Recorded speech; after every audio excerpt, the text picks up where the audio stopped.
Hello. अरे आवाज। जी sir. सो 86 amendment कब आया? 36 अमेंडमेंट 2002 सर। किस लिए आया? Right to education.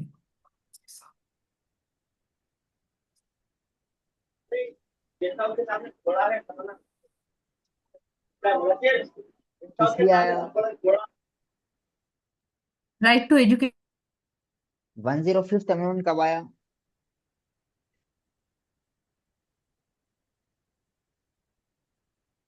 105। 2021. 2021। 103 कब आया?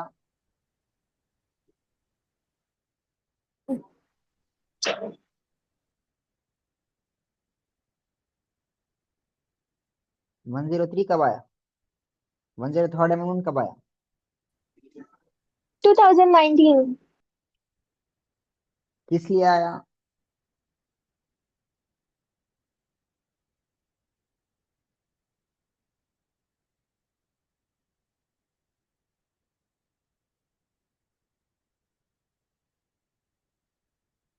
क्वेश्चन में है ना, किस लिए आया 103rd amendment?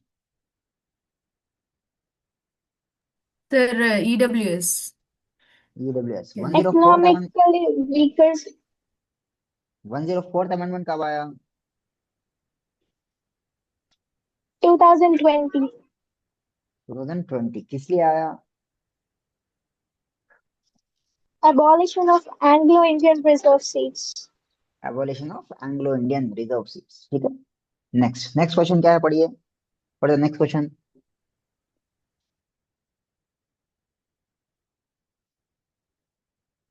Universal declaration of human rights consists of dash articles. तो कितने आर्टिकल्स है? 30 आर्टिकल्स। बस याद रख लो बस। सो यू क्वेश्चन आपको आता, यूडीएचआर का फुल फॉर्म क्या है पूछ लेता कभी कभार। What is UDHR? Universal declaration of human rights. Universal declaration of human right. कितने आर्टिकल्स है पूरे इसमें? 30 आर्टिकल्स। 30 आर्टिकल्स। इससे ज्यादा कुछ भी याद रखने की जरूरत नहीं है आपको। ठीक है। UDHR okay. Universal declaration of human human rights. Rights. ठीक है। ये फुल फॉर्म लिख लो बस। कभी फुल फॉर्म पूछता है या नंबर ऑफ आर्टिकल्स पूछ लेता, इससे ज्यादा नहीं। Next. Okay sir. Which case is the Consumer Protection Act 2019 is not applicable to which of the following? Not not applicable to applicable. advocate. जी नॉट सर। एप्लीकेबल माने किस पे लागू नहीं होता है? जी। Consumer protection act 2019। तो किस पे लागू नहीं होता ये? एडवोकेट्स पे। एडवोकेट्स पे अप्लाई नहीं होता कंज्यूमर प्रोटेक्शन एक्ट। ठीक है। इतना याद रखो। कंज्यूमर प्रोटेक्शन एक्ट कौन से साल में आया पूछ लेता हूँ। कौन से साल में आया कंज्यूमर प्रोटेक्शन एक्ट? 2019। 2019। किस पे अप्लाई नहीं होता ये? एडवोकेट्स। किस पे अप्लाई होता? Doctors, real estate, software business. Doctor, real estate and software business. ठीक बिजनेस। है। Next. Okay okay sir. Next question. Which case is known as the habeas corpus case? Which case is known as habeas corpus case? तो Yes. कौन से case है? Which case is known as habeas corpus case?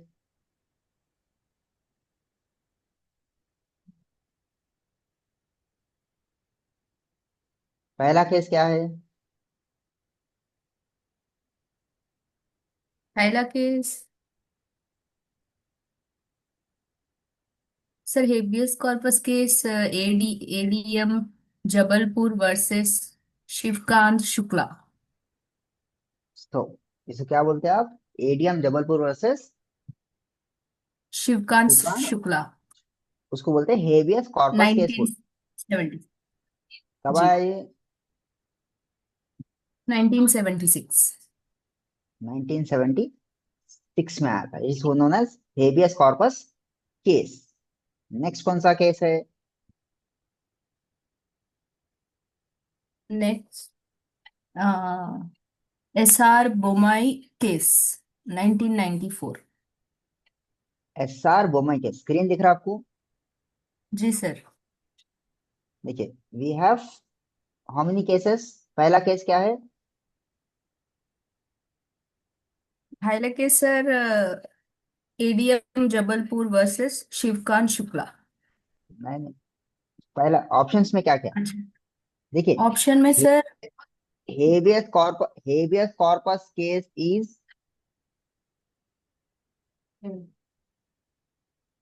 Habeas corpus case क्या बोलते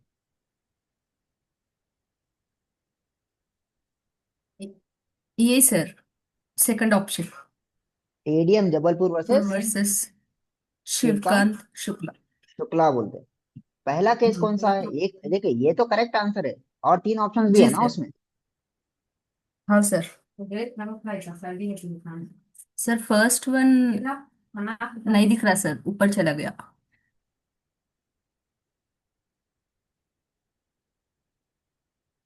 okay, सो पहला क्या है? Golaknath versus state of Punjab. जी सर।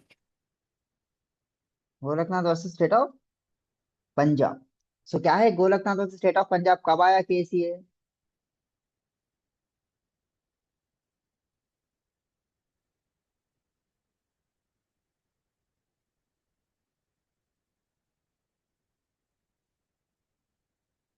सर 1967। शुरू में दिया, देखिए, Golaknath versus state of Punjab. ठीक है, कब आया केस?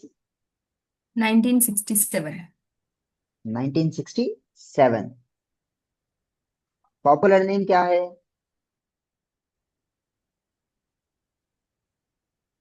गोलक Golaknath versus state of Punjab.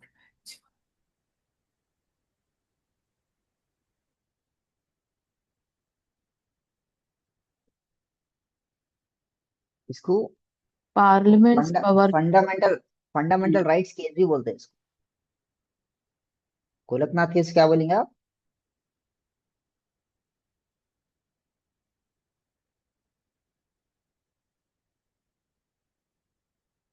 So Golaknath case कब आया, कौन से साल में आया? 1967। इसका पॉपुलर नाम क्या है? Parliament's power to amend the constitution. एक मिनट, चलो, ये इधर आना, ये इधर।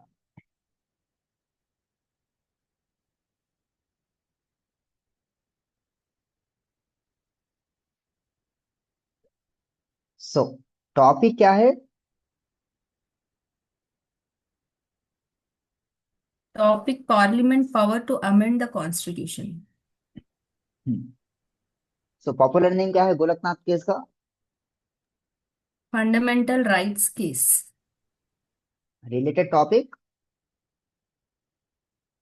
Related topic parliament's power to amend the constitution. और कौन से आर्टिकल्स रिलेटेड है इसके? 39 368। आर्टिकल 13 क्या है?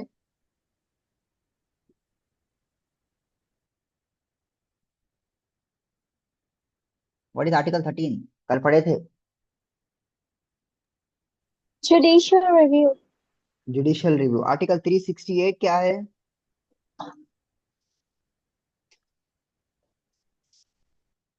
Amendment of the constitution.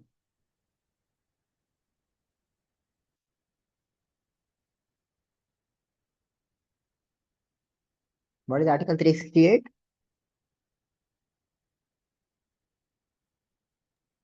Amendment of the Constitution. Amendment of the constitution. So पहला केस क्या है? व्हाट इज गोलकनाथ केस कब आया?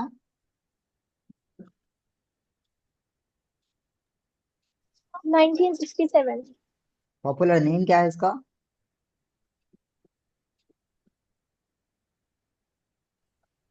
Fundamental. Fundamental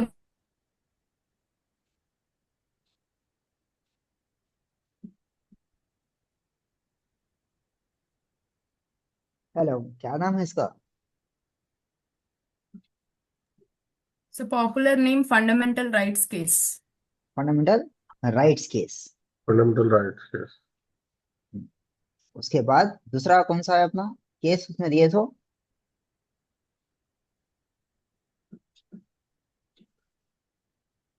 ADM Jabalpur case, ये मालूम। मिनरा मिल्स केस कब आया?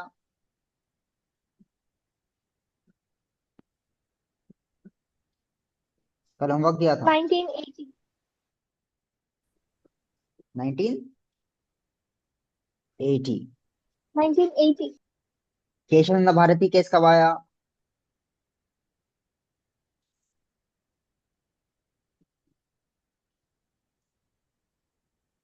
1973। 1973। दोनों कभी मिनरवा मिल्स केस और केशवानंद भारती केस कौन से टॉपिक से रिलेटेड है? Basic structure. Basic structure of the constitution से रिलेटेड। ठीक है, Constitution. Okay, next. क्लियर है पॉइंट? ठीक है, जैसा जैसा प्रीवियस क्वेश्चंस अगर एक बार कर लिए तो पूरा अपना जो भी इंपॉर्टेंट टॉपिक आ है उसके उसी के साथ कवर हो जाते। जब आप नोट्स पढ़ते रहते तो it becomes easy for you. ठीक है, बार बार रिवाइज करने से ही आपको मार्क्स आते। देखिए, एक बार पढ़ ले तो याद नहीं रहता चीजें, बहुत सारे टॉपिक हैं आपके पास। ठीक है,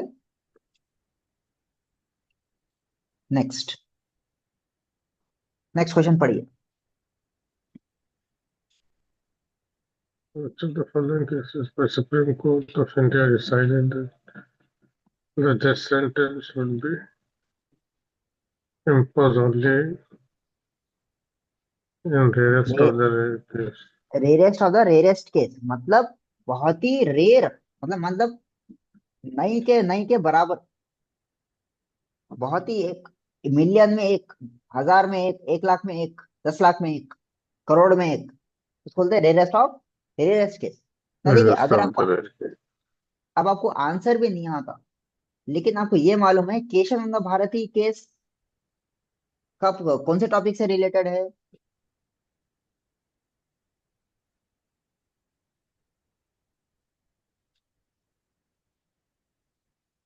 केशवानंद भारती केस कौन से टॉपिक से रिलेटेड है?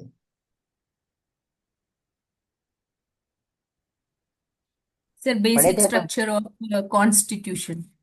बेसिक स्ट्रक्चर से रिलेटेड है Kesavananda Bharati case. Hussain Ara Khatoon state of Bihar कौन से केस कौन से टॉपिक से रिलेटेड है? कल पढ़े थे।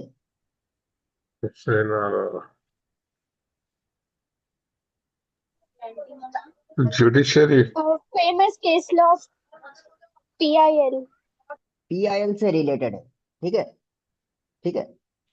सो ये दो नहीं होता अपने को। थर्ड क्या है? Bachchan Singh versus state of Punjab. Punjab. Bachchan Singh versus state of Punjab, ये कब आया? 1980s में आया। देखिए, इसमें एडीएम जबलपुर केस का पूरा ऑल्सो नोन एज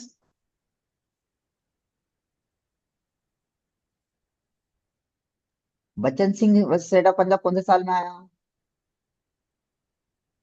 1980। 1918।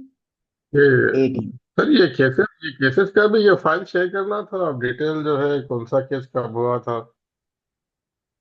भाई इसको मैं अपडेट कर रहा हूँ, अपडेट करते ही मैं सेंड करता हूँ। Okay okay. दो तो हजार ये हम लोग छब्बीस को का तो हमको तो याद करना, हमको तो ये याद करना पड़ेगा ना, ये केसेस तो ये ऐसे याद नहीं रहेंगे। आपको जैसा ही अपडेट हो जाता, मैं आपको पूरे पूरे मॉड्यूल्स ग्रुप में दिया ना, पूरे सॉफ्ट जी कॉपीज जी जी। प्लस हार्ड कॉपीज दे देता हूँ हम लोग। अभी ठीक है, ये मैं अपडेट तक कर रहा हूँ रीच अभी। नहीं है, सॉफ्ट कॉपी भेजिए तो काफी है। ओके ठीक है, ओके राइट। सॉफ्ट कॉपी भेजा दो लेकिन अपडेटेड होना ना। जी जी जी। ये लास्ट ईयर तक अपडेटेड है, 2026 के लिए अपडेट कर रहा हूँ इसको। Okay okay. ठीक है, अभी अपन बहुत जल्दी स्टार्ट कर लिए, लॉट ऑफ टाइम। तो अपडेटेड विथ मिनिमम मिस्टेक्स मैं आपको नोट्स फॉरवर्ड कर दूँ, लेकिन अभी तो ये आप ये याद रखिए। ठीक है, ओके।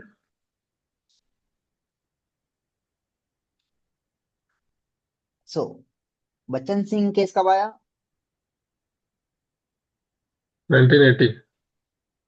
1980। इसका पूरा नाम क्या है? 1980।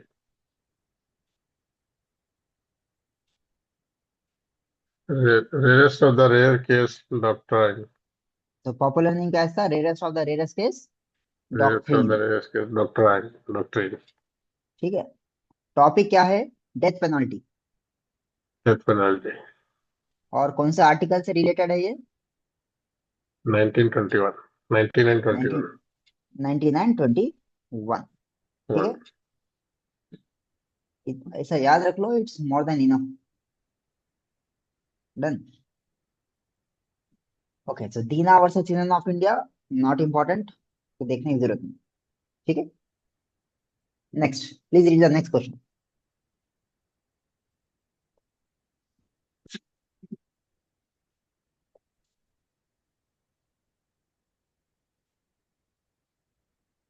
Anybody is reading?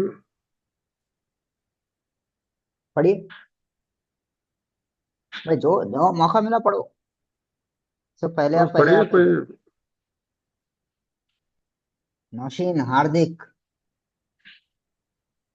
आयशा, पढ़िए, मैं आयशा पढ़ रहा हूँ. सिद्दीका,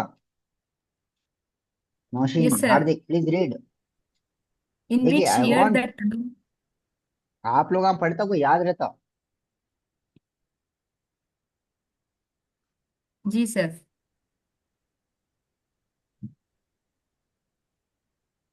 पढ़िए। Okay, sir.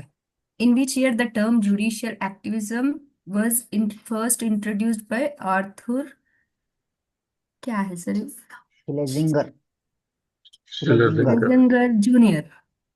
हम्म, तो जुडिशियल एक्टिविज्म कब आया? 1947 में। 1940. ये तो और याद रह जाता, कौन, ये तो याद करने की जरूरत नहीं है. अब कौन लाया इसको? Arthur introduce Schlesinger. By. Zinger. ये खतरनाक है, नेम मत याद करो. This is fact. देखिए, ऐसे क्वेश्चन आप याद भी नहीं रख सकते, कर भी नहीं सकते, बिकॉज इट्स नहीं रेयरेस्ट ऑफ द नहीं. रेयरेस्ट क्वेश्चन सही। बट आया तो एक बार याद रख लो बस।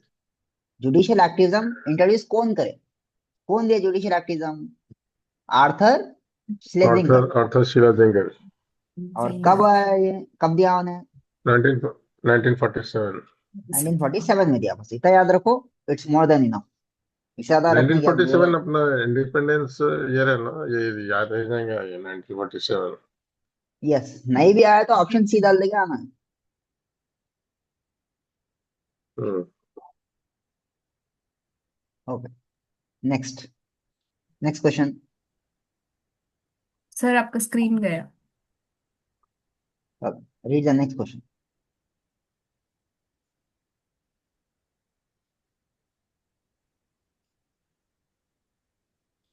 Which of the following is not a negotiable instrument? Negotiable instrument. देखिए, what is an instrument? Weapon. Instrument. No, instrument देखिए, instrument. Something to measure, something to measure, something to play. So, any instrument equipment in to legal language, देखिए वो science में major करना कुछ वो उसके लिए है। बट अगर आप इसमें law में. लॉ में, इंस्ट्रूमेंट का मतलब है, instrument in legal language means a document. Oh.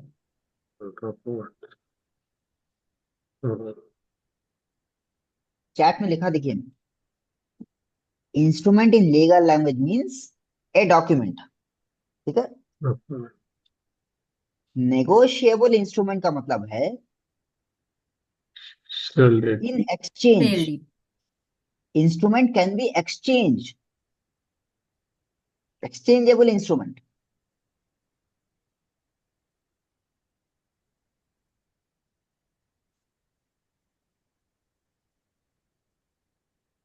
Negotiable का, sell it. नेगोशिएबल, नहीं नहीं नहीं, देखिए, स्लो स्लो स्लो। इंस्ट्रूमेंट का मतलब क्या है लीगल लैंग्वेज में? Document. Document. Document. Chat chat box open करिए, चैट में लिख रहा हूं मैं। नेगोशिएबल इंस्ट्रूमेंट का मतलब क्या है?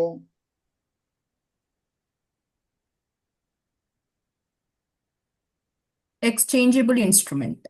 Exchangeable exchangeable. instrument. इंडिया में कौन सा कानून है इस पे अप्लाई होता?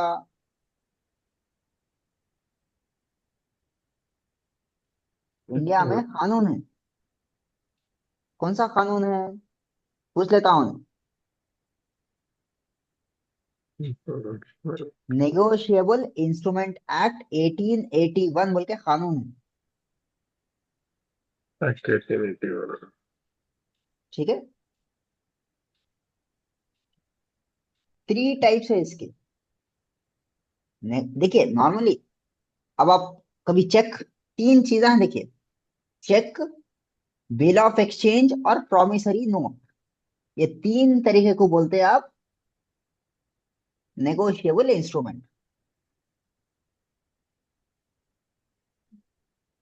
चेक,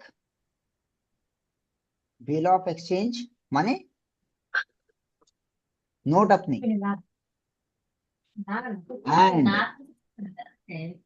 एंड प्रॉमिसरी नोट, जो किसी को खरीदा दिए तो क्या है, प्रॉमिसरी नोट लिख के देते कि भाई ये टाइम पे मैं पैसे वापस कर दे इंटरेस्ट के साथ बोल।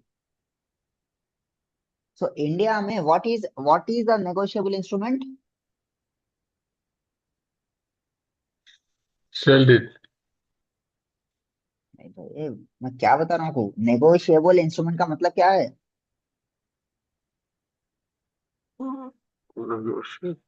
Exchangeable instrument. Exchangeable Ex- instrument. Exchangeable instrument कितने तरीके के हैं? 3 types. 3 types. कौन से है? Check, Check, bill of exchange, promissory note. promissory note. Promissory note. आपने क्वेश्चन क्या पूछा इन्हें अब? Which of the following is not a negotiable instrument? Which is not a negotiable instrument, माने नेगोशिएबल इंस्ट्रूमेंट कौन सा नहीं है? नहीं है। तो आपको ये मालूम होना कि Negotiable नेगोशिएबल okay. इंस्ट्रूमेंट कौन से है। पहली बात, क्या चेक है नेगोशिएबल इंस्ट्रूमेंट है? No, sir. Yes. है Yes. बताया ना अभी। है. check. हाँ, check is the negotiable instrument. Bill of exchange आप and चेक दिए तो promissory पैसे note. वापस आते हैं आपको। बैंक में चेक दिए तो पैसे देता ना देता हूँ मैं। देता सर। बिल ऑफ देता. एक्सचेंज 500 की नोट दिए तो 500 की नोट का चिल्लर मिलता नहीं मिलता आपको। पता मिलता है, हाँ। Yes. Promissory sir. नोट मतलब पेपर पे लिख दिए कि मैं इतने पैसे दिया था, इतने पैसे दे रहा हूँ, इतने इंटरेस्ट के साथ। जब आप प्रॉमिसरी नोट दिखाएंगे तो आपको पैसे वापस मिलते नहीं मिलते? Like bank Yes. guarantee. Like bank guarantee. It's a guarantee type.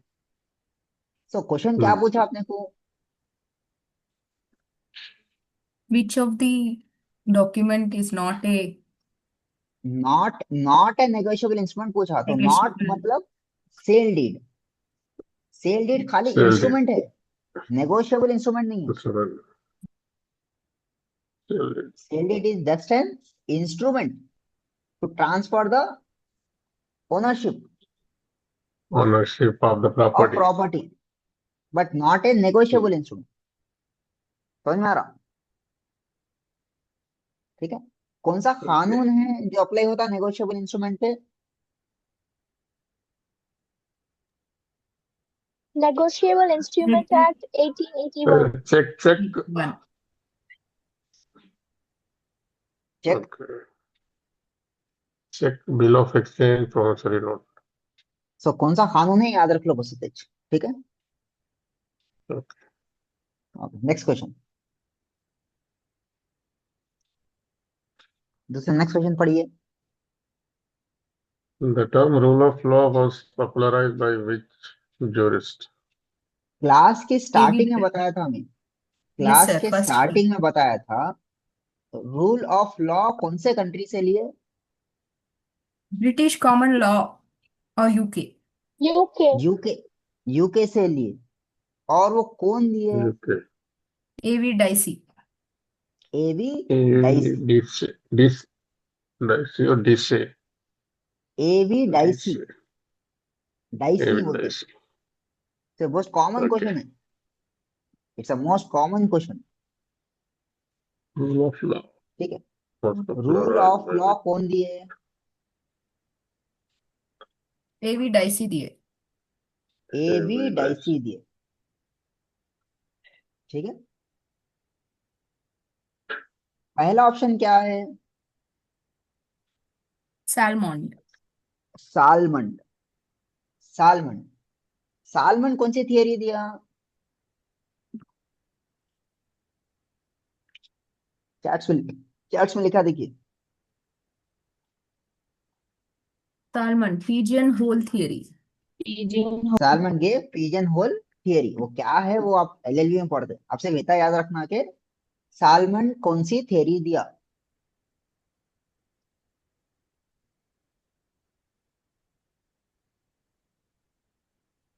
Which theory was given by Salmond? Pigeon hole theory. A V Dicey gave which theory? Rule of law. Rule of law. rule of rule law. Of law. ये Thomas Bentham. अब Bentham कौन है? Bentham is known as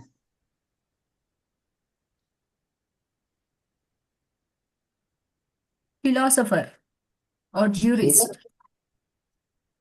is a philosopher. इन्हें कौन सी theory दिया? Utilitarianism की theory दिया है। Bentham gave utilitarianism theory. Utilitarian theory.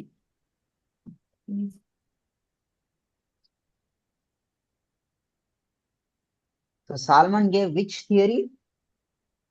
Pigeon hole theory. Pigeon hole theory. A V Dicey gave which theory? Rule of law. Rule rule of of law. Law. Bentham gave which theory? Theory of utilitarianism. Utilitarianism, utilitarian. ठीक है।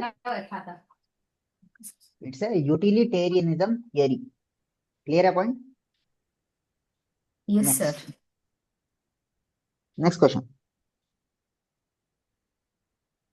Next one, the public trust doctrine is a principle primarily relating to. So public trust doctrine Public trust doctrine is a principle relating to which laws?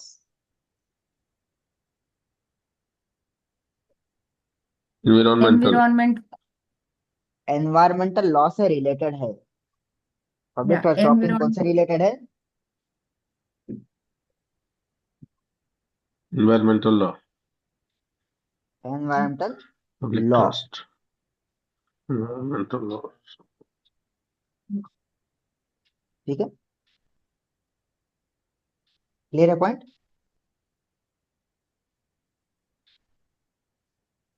Yes sir. और इससे इससे लिख लीजिए Kamal Nath case. Environmental law में supreme court में case हुआ, उसका नाम क्या है? कमलनाथ केस बोलते हैं इसको। सुप्रीम कोर्ट कमलनाथ केस में पब्लिक ट्रस्ट डॉक्ट्रिन लाया उन्हें इंडिया में, ठीक है। Supreme court introduced public trust doctrine in Kamalnath case.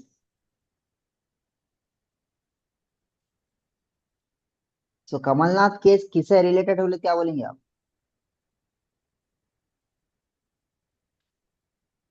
Public trust doctrine. Public और trust doctrine.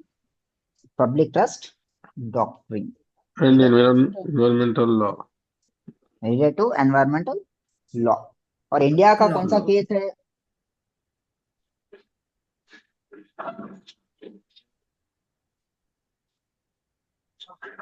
इंडिया का कौन सा केस है?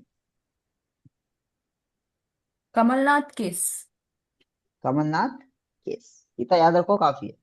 Next question please read the next question. Next question. American Constitution is dash in character. Federal in character. Federal in character, ठीक है। Federal का मतलब क्या है? Distribution of powers. तो अमेरिकन कॉन्स्टिट्यूशन का क्या है? फेडरल इन कैरेक्टर। फेडरल का मतलब क्या है? Distribution of powers. Distribution of power. India का क्या है? इंडिया, अगर अमेरिका फेडरल है तो इंडिया का क्या है? India is quasi federal. India is, quasi federal.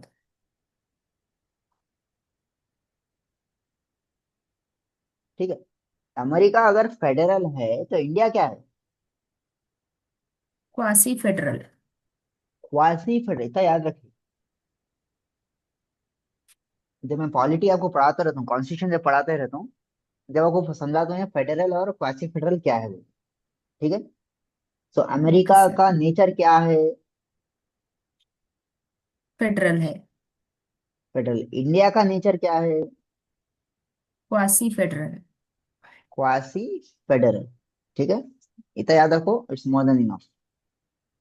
Ji sir. Next, please read the next question.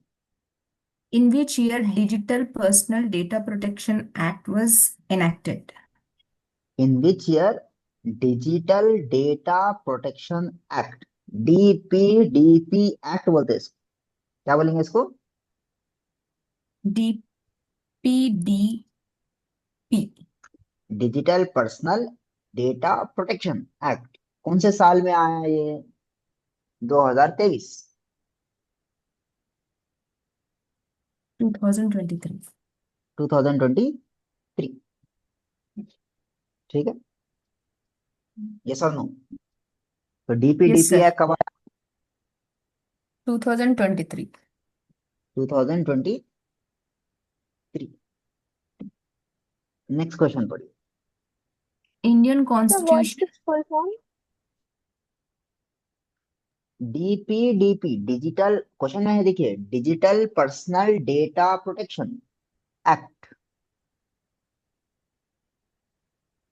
Okay. DPDP digital personal data protection act. ठीक है, next. Indian Constitution originally contained how many schedules? 8 तो schedules. Originally 8, आज कितने हैं? आज आज कितने हैं? आज 12 12. शेड्यूल हैं। आज कितने शेड्यूल्स है? 12 शेड्यूल। 12। ओरिजिनली कितने थे? 8 थे। 8। आज कितने हैं? 12। 12. 12। ओरिजिनली कितने पार्ट्स थे?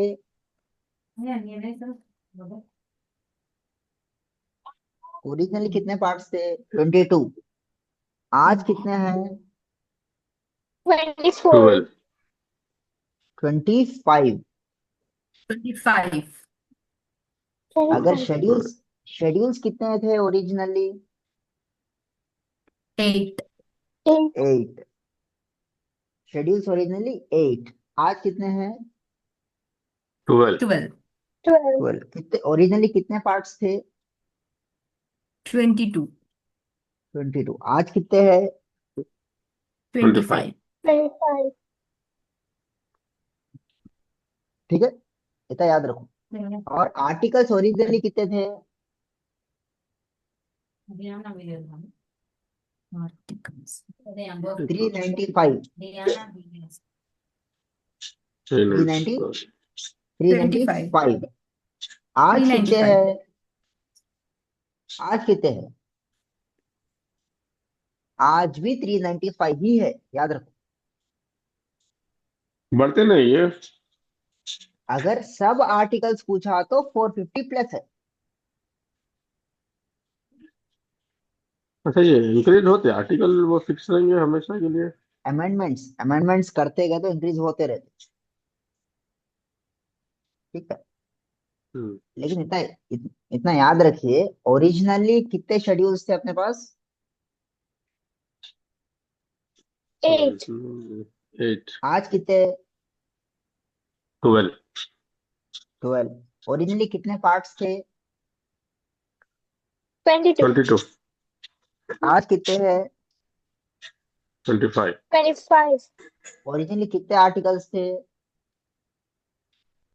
395. आज कितने हैं? 395.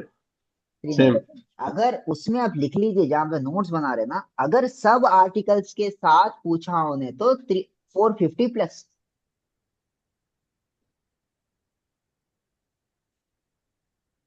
सब आर्टिकल्स के साथ पूछा तो 450 प्लस, 450 से ज्यादा है आर्टिकल। ठीक है, 450 से ज्यादा है। लेकिन आज पूरे मेन आर्टिकल्स कितने हैं बोले तो 395 ही है। पहले भी 395 थे, आज भी 395 ही है। ठीक है, क्लियर है पॉइंट? यस और no? Yes, sir. Okay, next question please read next. In the context of tort law, res is ipsa, so दिख रहा नहीं सर, लॉक्विटर loquitur means मतलब क्या है इसका? the thing speaks for itself. The thing speaks for itself. The thing speaks for itself. ठीक है, third option क्या है? थर्ड ऑप्शन पढ़िए। A matter already decided. कल बोले इसको थे सर ये। लैटिन में क्या बोलते हैं? Matter already decided. एक second sir. Res judicata. Res res judicata. Res res judicata बोलते हैं। ठीक Judicata. है, ऐसा नहीं तो वैसा आ जाता आपको एग्जाम में। ठीक है, Okay, सो sir. रेस इप्सा लॉक्विटर का मतलब क्या है? The thing speaks for itself. The thing speaks for itself. Itself. A matter already decided का मतलब क्या है? Res judicata. रेस जुडिकाट। ठीक है, और बियॉन्ड रीजनेबल डाउट ये आता है कि भाई किसका प्रिंसिपल है? क्रिमिनल लॉ का प्रिंसिपल है। बियॉन्ड रीजनेबल डाउट किसका प्रिंसिपल है? Criminal law का। क्रिमिनल लॉ का प्रिंसिपल है। ठीक है, तो फोर्थ क्वेश्चन बाद में पढ़ाता हूँ। इसको बोलते हैं प्रिंसिपल्स ऑफ नेचुरल जस्टिस बोलते हैं। नो वन कैन बी जज in his own case. No Okay, one sir. Can be जज इन हिज ओन केस। कौन सा प्रिंसिपल है ये?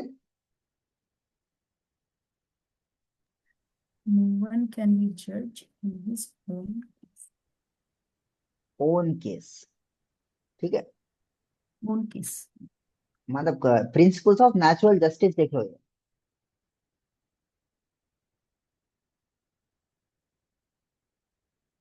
नो वन कैन बी जज इन हिज ओन केस। ठीक है, आपको लैटिन होना मीनिंग इसका? Yes, hello, sir. अपना सेशन एंड होता देखिए, फिर से लॉग इन कर लीजिए जैसा एंड हुए बाद। Okay, sir. स्क्रीन पे लिखिए, स्क्रीन पे दिया देखिए, नेमो डेबेट एसे जुडेक्स इन प्रोप्रिया काउजा। क्या बोलते हैं इसको? No man can nemo debet esse judex in propria causa. No man can be judged